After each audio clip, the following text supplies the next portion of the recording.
we please retire the word lazy, not temporarily, permanently? Can we just collectively agree to put it in a box, seal it up, and send it somewhere very far away, where it can no longer do the damage it has been doing to perfectly good, perfectly capable, perfectly well-intentioned human beings who are simply running on empty? Because here is what I know after years of working with people who have called themselves lazy. Not one of them actually was. Not a single one. What they were every single time, without exception, was mentally drained, depleted, running a very complex and very demanding inner life on resources that had not been replenished in a very long time. And the cruelest part of the whole thing is that instead of recognizing that depletion for what it was and responding to it with the compassion and the rest it deserved, they looked at their inability to function at full capacity and called it a character flaw. They called themselves lazy. And that word, that one small, brutal word, made everything so much worse. So if you have been calling yourself lazy lately, I want you to stop right now. Not because I am asking you to let yourself off the hook, but because you have been using the wrong diagnosis and treating yourself for the wrong condition, and you cannot fix what you have misidentified. So let us start over with the truth. I know what your days have been feeling like. I know the particular texture of this kind of exhaustion. It is not the kind that comes from running a marathon or doing hard physical labor all day. It is the kind that comes from thinking too much, feeling too much, carrying too much, and expressing too little. It is the exhaustion of someone who has been holding a lot together for a long time without asking for help and without allowing themselves the genuine restoration their mind and body have been desperately asking for. It is the exhaustion of someone who goes to bed tired and wakes up tired and moves through their days wondering why everything feels so heavy and so hard, and why they cannot seem to access the version of themselves that used to feel motivated and alive and capable of things. If that is you right now, I see you completely, and I want you to hear this clearly. There is nothing wrong with you.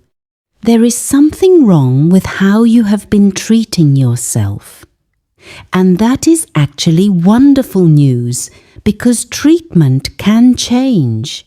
Here is what is actually happening inside you and why it matters so much to understand it correctly. Mental drainage is a real and measurable physiological state. When your brain is chronically overstimulated, chronically stressed, chronically underrested, and chronically deprived of genuine recovery, it begins to conserve its resources.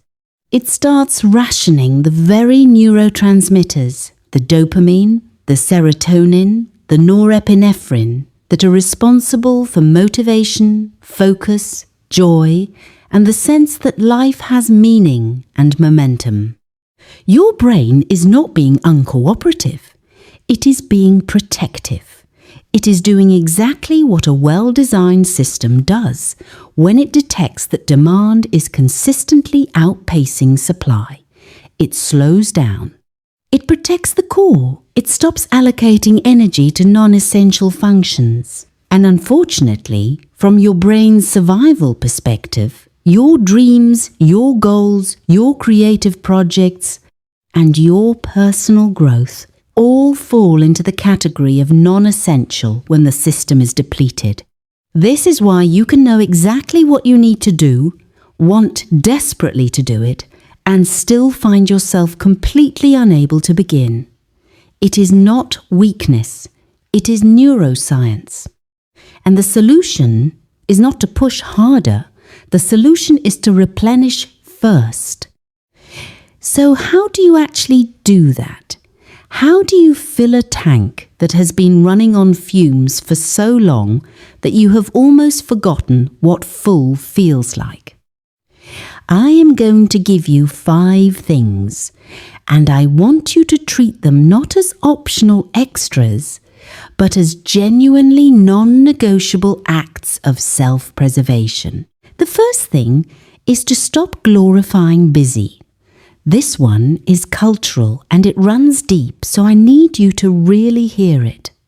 We live in a world that has convinced us that exhaustion is a badge of honor, that if you are not overwhelmed, you are not working hard enough, that rest is something you earn rather than something you require as a basic biological function. This belief is not just unhelpful, it is actively harmful, and it is probably one of the primary reasons you are in the state you are in right now. Rest is not laziness. Rest is not weakness. Rest is the single most productive thing a depleted mind can do. So the first step is to give yourself full and unconditional permission to rest without guilt, without justification, and without the nagging feeling that you should be doing something more useful. Rest is the most useful thing right now. Full stop. The second thing is to identify your biggest energy drains and address at least one of them today. Not all of them, just one. Because mental depletion rarely comes from one enormous thing. It comes from the accumulation of 100 small things that are each individually manageable but collectively overwhelming. The relationship that always takes more than it gives. The boundary you have been meaning to set for 18 months. The task you have been avoiding that lives in the back of your mind, taking up mental real estate every single day. The news consumption habit that is feeding your nervous system a constant diet of threat and crisis. Pick one, just one, and do something today, however small, to reduce its drain on your system. The third thing is to bring genuine pleasure back into your daily life. And I want you to take this one seriously, because so many people in a state of mental depletion have completely removed joy from their schedule in the name of productivity and responsibility. When did you last do something purely because it made you happy, not because it was productive, not because it was good for you in some measurable way? Just because it felt good and it lit something up inside you, that thing, whatever it is not a luxury, it is medicine. Your brain requires positive experiences to produce the neurochemicals it needs to function at full capacity. Joy is not the reward for getting everything done. Joy is part of what makes getting everything done possible in the first place. The fourth thing is to talk to yourself differently starting right now. Because here is what I have noticed about mentally drained people.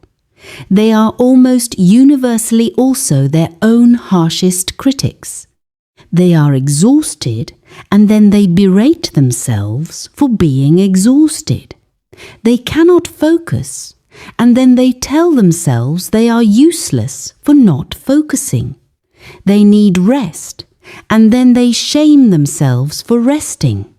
This cycle of self-criticism, on top of depletion, is like trying to recover from an injury while simultaneously hitting yourself with a hammer.